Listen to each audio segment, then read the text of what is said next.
Hello students. Previous வீடியோல எடுத்துக்காட்டு 1.1 பார்த்தோம். ஸோ இந்த வீடியோல எடுத்துக்காட்டு 1.2 பார்க்க போறோம். ரொம்ப சிம்பிள் தான். A கிராஸ் B யோட வேல்யூ கொடுத்துருக்காங்க. A and B கண்டுபிடிக்க சொல்லியிருக்காங்க. இப்போ பொதுவாகவே A கிராஸ் B னா நம்ம எப்படி கண்டுபிடிப்போம்? A இருக்கும் B இருக்கும், சரியா? அதுல இருக்கிற உறுப்புகள்ல உறுப்பு ஃபர்ஸ்ட் இப்போ 1 2 3 இருக்குன்னு வச்சுக்கோங்களேன். 4 5 6 இருக்கு அப்படின்னா நம்ம எப்படி எழுதுவோம்? ஃபர்ஸ்ட் A யோட உறுப்பு, அடுத்து இருக்க B யோட உறுப்பு 1,4. அடுத்து A யோட உறுப்பு, அடுத்து இருக்கிற B யோட உறுப்பு 1,5. அடுத்து A யோட உறுப்பு, அடுத்து இருக்கிற B யோட உறுப்பு 1,6. அடுத்து ரெண்டாவது இருக்கிற A யோட உறுப்பு, முதல்ல இருக்கிற B யோட உறுப்பு 2,4. அடுத்து A அப்புறம் B 2,5 2,6. அடுத்து அதே மாதிரி 3,4 3,5 3,6. இதுல இருந்து நமக்கு என்ன தெரியுது? ஒரு செட் இருக்குன்னா அந்த செட்ல இருக்கிற உறுப்புகளை பார்க்கும்போது இருக்கிறது ஃபர்ஸ்ட் கொடுத்திருக்கிற ஃபர்ஸ்ட் இப்போ A கிராஸ் B கொடுத்திருந்தாங்கன்னா மட்டும் கிடையாது. ஒருவேளை இது B கிராஸ் Aவா இருந்ததுன்னா ஃபர்ஸ்ட் கொடுத்திருக்கிறதெல்லாம் B யோட உறுப்புகள்னு அர்த்தம், சரியா? இப்போ A கிராஸ் B கொடுத்திருக்கிறதுனால ஃபர்ஸ்ட் A அடுத்து B, அந்த கணக்கு தான். அப்ப இருக்கிறதெல்லாம் A யோட உறுப்புகள், அதுக்கு அடுத்து இருக்கிறதெல்லாம் B என்ற செட்டுக்குள்ள இருக்கிற உறுப்புகள், சரியா? நான் சொன்னது உங்களுக்கு புரிஞ்சிருக்கும்னு நினைக்கிறேன். அப்போ A யோட உறுப்புகள் என்னென்ன? இருக்கிறது எல்லாமே A யோட உறுப்புகள்னு சொல்லிட்டோம், அப்படிதானப்பா? அப்போ 3 3 5 5, சரியா? அப்போ 3, 3, 5, 5 ரிப்பீட்டடா வந்திருந்ததுன்னா நம்ம எப்படி எழுதுவோம்? 2 தடவையோ 3 தடவையோ ரிப்பீட்டடா வந்திருந்ததுன்னா ஒரு தடவை மட்டும் இந்த உறுப்பை வந்து கால்குலேட் பண்ணுவோம், சரியா? அப்போ செட் ஏக்குள்ள இருக்கிற உறுப்புகள் வந்து 3, 5, சரியா? அதே மாதிரி பீன்ற செட்டுக்குள்ள என்ன இருக்குன்னு பாருங்க. பீல செகண்ட் இருக்கிறதெல்லாம் பீன்னு சொல்லிட்டோம். அப்ப 2,4 2,4, சரியா? இப்ப 2,4 2,4 இதுலயும் 2 4 ரிப்பீட்டடா வந்திருக்கா? மோர் தென் ஒன் டைம், ஒரு தடவைக்கு மேல அதிகமா வந்திருக்கா? அப்போ B யோட செட்டுக்குள்ள என்னென்ன உறுப்புகள் இருக்கு? 2 4 மட்டும்தான் இருக்கு. அப்போ 2,4. அப்போ A யோட செட், A செட் இதுதான், B செட் இதுதான், சரியா? இதுதான் ஆன்சர். ரொம்ப சிம்பிளானதுதான். அடுத்தது 1.3 பார்ப்போம். இப்போ எடுத்துக்காட்டு 1.3 பாருங்க. செட்டு A கொடுத்திருக்காங்க. அதுல வந்து உறுப்புகள் அப்படியே கொடுக்காம அந்த உறுப்புகள் என்னென்ன கண்டிஷனுக்கு கீழெல்லாம் வரும் அப்படின்னு கொடுத்திருக்காங்க. அதே மாதிரி செட்டு பிக்கு, செட்டு சி 3க்குமே கொடுத்திருக்காங்க, சரியா? அப்போ நமக்கு தனித்தனியா கொடுத்ததுனால ஃபர்ஸ்ட் அது என்னன்னு நம்ம கண்டுபிடிப்போம், சரியா? இப்ப பாருங்க, A அப்படிங்கிற செட்டுக்குள்ள என்ன இருக்குன்னா X belongs to N, சரியா? இதுதான் இது வந்து நமக்கு சொல்லிட்டாங்க. இந்த எக்ஸ்ங்கிறது என்னக்குள்ளதான் இருந்து என்னன்றது என்னன்னு பாப்போம், சரியா? எக்ஸ் வந்து என்ன சொல்லியிருக்காங்க. அதுவே இந்த எக்ஸ் எப்படி இருக்கும் அப்படின்னா கிரேட்டர் தென் 1, 1 விட அதிகமா இருக்குமா. அதே மாதிரி லெஸ் தென் 4, 4 விட கம்மியா இருக்குமா. உங்களுக்கு தெரியும், இந்த சிம்பிள் போட்டிருந்தா எந்த பக்கம் பெருசா இருக்கோ அது வந்து பெரிய நம்பரா இருக்கும் அப்படின்ட்டு. அப்போ எக்ஸ் வந்து 1 விட பெரிய நம்பர், அதே மாதிரி 4 விட குட்டியான நம்பர், சின்ன நம்பர், சரியா? இப்ப நமக்கு தேவையான கண்டிஷன் இதுவும் நமக்கு தெரிஞ்சிருச்சு. இதுதான் நமக்கு இப்ப பார்க்க வேண்டியது, சரியா? அதாவது இந்த எக்ஸ்ன்ற வேல்யூ பிலாங்ஸ் டு n கொடுத்திருக்காங்கல்ல. இந்த n வந்து நேச்சுரல் நம்பர்ஸ், அதாவது இயல் எண்கள் அர்த்தம், சரியா? இயல் எண்கள்னால எதுல இருந்து ஆரம்பிக்கும்? நமக்கு 1 2 3 அப்படின்னு வரிசையா போய்கிட்டே இருக்கும். இதுல இருந்து ஆரம்பிக்கிறது தான் இயல் எண்கள். அப்போ நமக்கு கொடுத்திருக்கிற A யோட வேல்யூல இருக்கிற எக்ஸ் எப்படி இருக்குமா? எப்படி இருக்கும்? இயல் எண்ணா இருக்கும். இயல் எண்ணாலே 1ல இருந்து ஆரம்பிக்கும், சரியா? அதே மாதிரி எப்படி இருக்கும்? 1 விட பெருசா இருக்குமா. அப்போ 1 விட பெருசா இருந்தாலே 2, அடுத்து 4 விட சிறுசா இருக்குமா. இப்போ 1க்கு அப்புறம் 2 இருக்கு, ஏன்னா 1 வராது. 1 விட இது பெரிய நம்பர் தான், அப்படிங்கிறதா 2 போட்டோம். அடுத்து 3 போட்டோம், ஏன்னா அது நேச்சுரல் நம்பர்ன்றதுனால. 4 விட சின்ன நம்பர் அப்படிங்கிறதுனால நம்ம 3ஓட நிறுத்திக்கிட்டோம். புரியுது என்ன சொல்றேன்னு? அப்போ எக்ஸோட வேல்யூ என்னது? 2,3. சரி, எக்ஸ் எதுல இருக்கு? எதுல கண்டுபிடிச்சிருக்கோம்? நம்ம ஏன்ற செட்ல இருக்கிறத கண்டுபிடிச்சிருக்கோம். அப்ப A equal to set of 2,3. இதுதான் செட் A. இதே மாதிரி செட் B கண்டுபிடிப்போமா? Bன்ற செட்ல B ஈக்குவல் டு அந்த எக்ஸ்ன்ற வேல்யூ பிலாங்ஸ் டு W கொடுத்திருக்காங்க. Wனா ஹோல் நம்பர், முழு எண்கள், சரியா? முழு எண்கள்னா 0ல இருந்து ஆரம்பிக்கும். அதாவது W அப்படின்னா முழு எண்கள், முழு எண்கள்னா 0 1 2 இப்படின்னு சொல்லி போய்கிட்டே இருக்கும். அதுதான் முழு எண்கள். சரியா, முழு எண்கள் நமக்கு சொல்லிட்டாங்க. அதே மாதிரி இந்த எக்ஸ் எப்படி இருக்கும் அப்படின்னா greater than or equal to 0 அப்படின்னு சொல்லியிருக்காங்க. அதாவது என்ன அர்த்தம், எக்ஸோட வேல்யூ வந்து 0 விட அதிகமாவும் இருக்கலாம், அதே மாதிரி ஈக்குவலாவும் இருக்கலாம் அப்படின்னு சொல்லியிருக்காங்க. அப்ப நம்ம என்ன பண்ணணும், 0 எடுத்துக்கிடணும். சரி, ஏன்னா ஈக்குவல்னு கொடுத்துருக்காங்கல்ல. எக்ஸோட value greater than or equal to 0 அப்படின்னா எக்ஸ் வந்து 0வை விட பெருசாவும் இருக்கலாம், 0க்கு ஈக்குவலாவும் இருக்கலாம் அப்படின்னு சொல்லிட்டாங்க. சரியா, அப்படிங்கிறப்போ நம்ம இந்த 0 கணக்குல எடுத்துக்கணும். அதே மாதிரி அடுத்த கண்டிஷன் என்ன கொடுத்திருக்காங்க, எக்ஸ் வந்து லெஸ் தேன் 2 அப்படின்னு சொல்லி கொடுத்திருக்காங்க. அப்ப என்ன அர்த்தம், அதாவது பி வந்து பில இருக்கிற உறுப்பு எக்ஸ் நமக்கு இருக்கு அப்படிதான், இது ஹோல் நம்பர்னு சொல்லிட்டாங்க.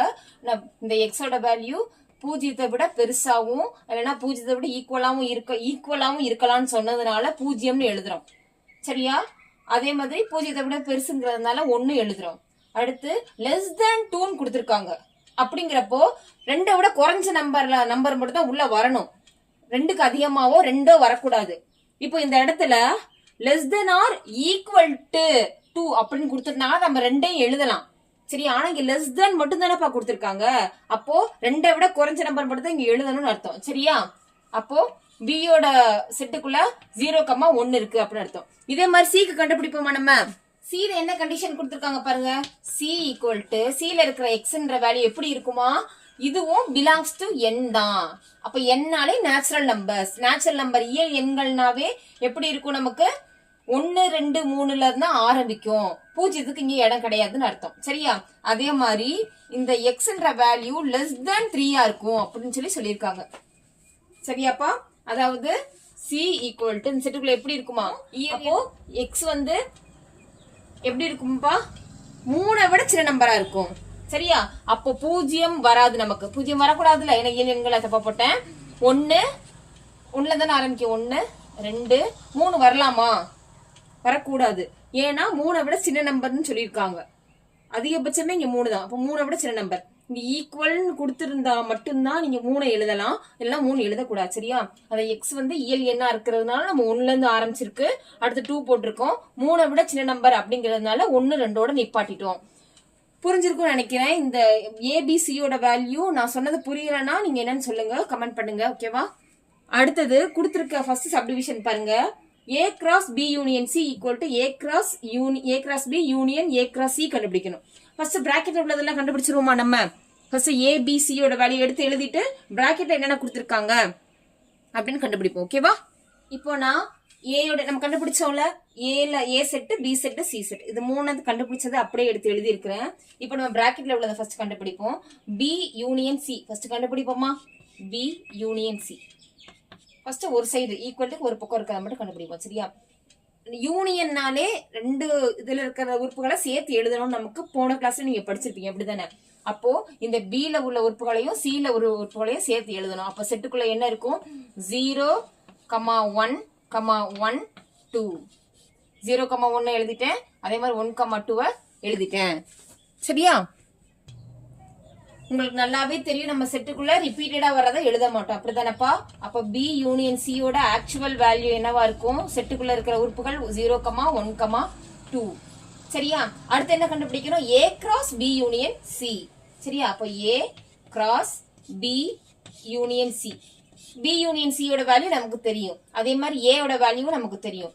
கிராஸ் பண்ணா எப்படி எழுதுவோம் பாருங்க, இது 2,3 இருக்கு. சரியா, இதையும் தான் நம்ம வந்து வைக்க போறோம். ஃபர்ஸ்ட் 2,0, அடுத்தது 2,1, அடுத்து 2,2,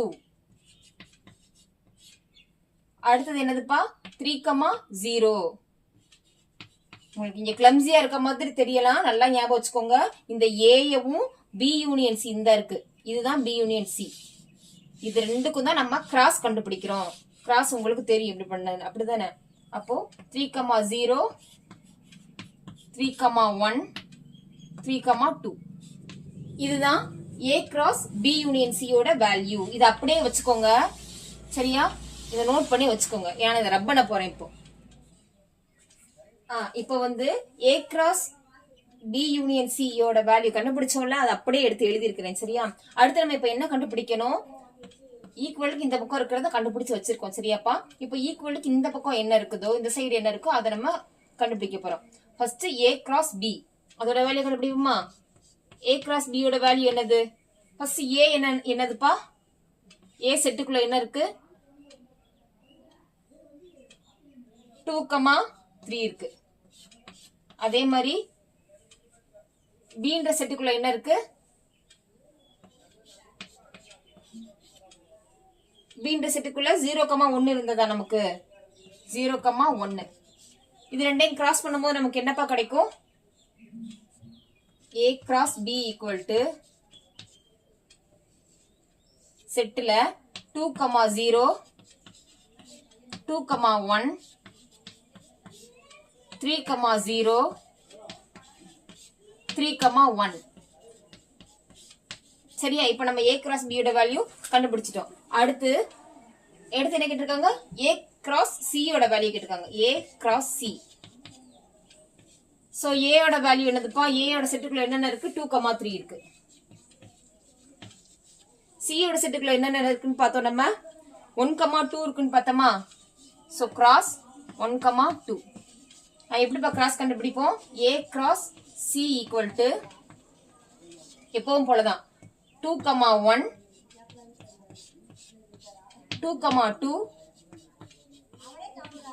3,1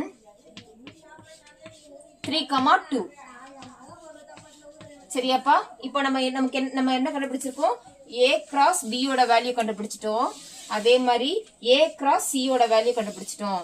இப்போ இது ரெண்டுக்கும் யூனியன் கண்டுபிடிக்க சொல்லியிருக்காங்க. யூனியன் எப்படி கண்டுபிடிப்போம்? எப்பவும் போலதான் A cross B union A cross C. என்னதுப்பா? ஃபர்ஸ்ட் 2,0 இருக்கா? 2,0. அடுத்தது 2,1. இங்கேயும் 2,1 இருக்கு, இங்கேயும் 2,1 இருக்கு. அப்ப நம்ம ஏதாவது ஒன்னு எடுத்து எழுதுனா போதும். சரியா? அப்ப 2,1. அடுத்து 3,0. இங்க 3,0 இருக்கா? 3,0 இல்ல. அப்ப 3,0 எடுத்து எழுதிப்போம். அடுத்து 3,1. இங்கேயும் 3,1 இருக்கு, இங்கேயும் 3,1 இருக்கு. அப்படிதானே? அப்போ 3,1 ஒரு தடவை எழுதுனா போதும். அடுத்தது வேற என்ன விட்டுருக்கோம்? இங்க 2,2 விட்டுருக்கோம்ல, அப்ப 2,2 எழுதிக்கோங்க. அடுத்தது வேற என்ன? 3,1 எழுதிட்டோமா? எழுதிட்டோம். 3,2 இங்க இல்ல, ஆனா இங்க இருக்கு. ஏதாவது ஒண்ணுல இருந்தாவே நம்ம உள்ள எழுதிடணும். அதானப்பா யூனியன். இன்டர்செக்ஷன் தான் காமான இதை பார்ப்போம். சரியா? இது வந்து யூனியன்ங்கிறதுனால ரெண்டுலயும் இருக்கிற எல்லா உறுப்புகளையும் எழுதணும். ரிப்பீட்டடா வரக்கூடாது. அதான் கணக்கு. இப்ப A cross B union A cross C கண்டுபிடிச்சு எழுதியிருக்கோம். இப்ப நமக்கு சப்டிவிஷன் 1 படி ஃபர்ஸ்ட் ஈக்குவல்ட்டுக்கு இந்த பக்கம் இருக்கிற A cross B union C கண்டுபிடிச்சிருந்தோம் முதலையே. அடுத்து A cross B union A cross C கண்டுபிடிச்சிருந்தோம். இது ரெண்டுமே ஈக்குவலா இருக்கான்னு பாருங்க. நீ ஆர்டரை கொஞ்சம் மாத்தி எழுதிருப்பேன் ரெண்டாவது எழுதும் போது. சரியா? நம்ம ஆர்டர் வைஸ் எழுதிக்கலாம், தப்பு கிடையாது மாத்தி எழுதுறதுனால. 2,0 இருக்கு, 2,0 இருக்கு, 2,1 2,1 2,2 2,2 3,0 3,0 3,1 3,1 3,2 3,2 எல்லா உறுப்புகளுமே ஈக்குவலா இருக்கா? அப்போ A cross B union C equal to A cross B union A cross C. இதுதான். இப்ப நம்ம இதை ப்ரூவ் பண்ணியாச்சு. இப்ப சப்டிவிஷன் 2 பாப்போமா என்னன்னு? சப்டிவிஷன் 2 பாருங்க. இப்ப சப்டிவிஷன் 2 எடுத்து எழுதியிருக்கேன். A கிராஸ் B வெட்டு இன்டர்செக்ஷன்ல கொடுத்துருவாங்க. சரியா? நல்லா பாத்துக்கோங்க. அது போன சம்ல யூனியன் பார்த்தோம். இது வந்து இன்டர்செக்ஷன். சரியா? வெட்டு C. A கிராஸ் B வெட்டு C equal to A cross B வெட்டு A கிராஸ் C அப்படின்னு சொல்லி கொடுத்துருக்காங்க. இதை நம்ம வந்து என்ன பண்ணணும்? ப்ரூவ் பண்ணணும். A செட்டோட வேல்யூ எடுத்து எழுதியிருக்கேன். முதல்ல கண்டுபிடிச்சோம் இதெல்லாம். அப்படிதானே? A செட்டோட வேல்யூ, B செட்டோட வேல்யூ, C செட்டோட வேல்யூ எடுத்து எழுதியிருக்கிறேன். இப்போ என்ன கண்டுபிடிப்போம்? முதல்ல இதை மட்டும் எடுத்துப்போம். இந்த செக்டாரை மட்டும் எடுத்துப்போம்.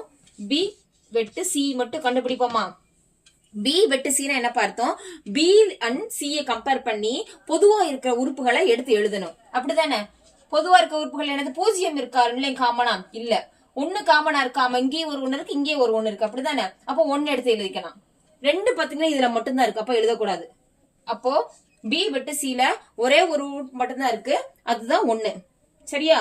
அடுத்தது என்ன கண்டுபிடிப்போம்? A கிராஸ் B வெட்டு C. சரியா? A இந்த இருக்கு, A இருக்கு, B வெட்டு C இந்த இருக்கு. இது இரண்டையும் கிராஸ் பண்ணுவோமா?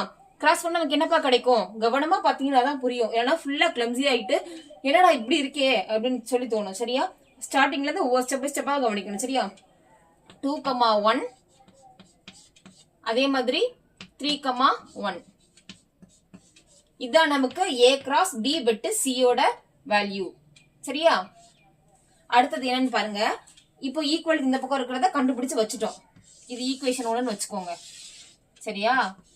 அடுத்து இந்த பக்கம் இருக்கிறத பாருங்க. இந்த சைடு இருக்கிறத A கிராஸ் B எடுத்துக்கோங்க. A கிராஸ் B கண்டுபிடிங்க பாப்போம். ஈஸியா கண்டுபிடிச்சிடலாம். A கிராஸ் B எப்படி கண்டுபிடிப்போம்? A இந்த இருக்கு, B இந்த இருக்கு. எப்படி கிராஸ் பண்ணி எழுதுவோம்? ஒவ்வொரு உறுப்பையும் கம்பேர் பண்ணுங்க. 2,0 2,1 3,0 3,1 சரிதானப்பா? அடுத்து A கிராஸ் C கண்டுபிடிங்க பாப்போம். இதே மாதிரி நான் கடகடன் எழுதுற மாதிரி தெரியும். ஆனா ஸ்டார்டிங்ல செம்ம கவனிச்சிருந்தீங்கன்னா தெரியும் எப்படி கிராஸ் கண்டுபிடிக்கிறதுன்னு. அப்படிதானே? இப்போ A கிராஸ் C கண்டுபிடிங்க பாப்போம். 2,1 ஃபர்ஸ்ட் உறுப்பு 2,1. அடுத்து 2,2 அடுத்தது 3,1 அடுத்தது 3,2. இப்ப என்னப்பா கண்டுபிடிக்கணும்? A கிராஸ் B கண்டுபிடிச்சிட்டோம், A கிராஸ் C கண்டுபிடிச்சிட்டோம். இது ரெண்டுக்கும் இன்டர்செக்ஷன் கண்டுபிடிக்கணும், வெட்டு கண்டுபிடிக்கணும். அப்ப பொதுவான உறுப்புகளை எடுத்து எழுதணும். என்ன கண்டுபிடிக்கணும் நம்ம?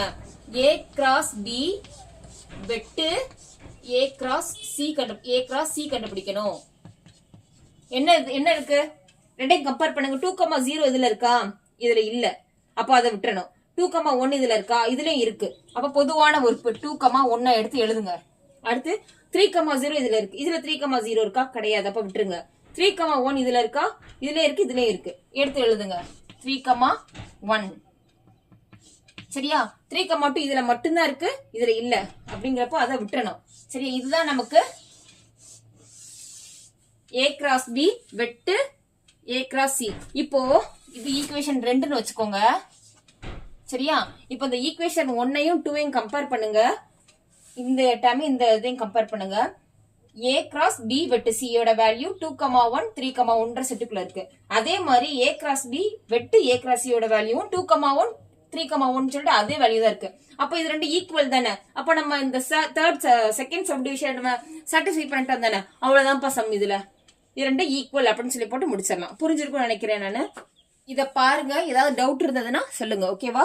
நெக்ஸ்ட் வந்து நம்ம பயிற்சி 1.1 பார்ப்போம். தேங்க்யூ.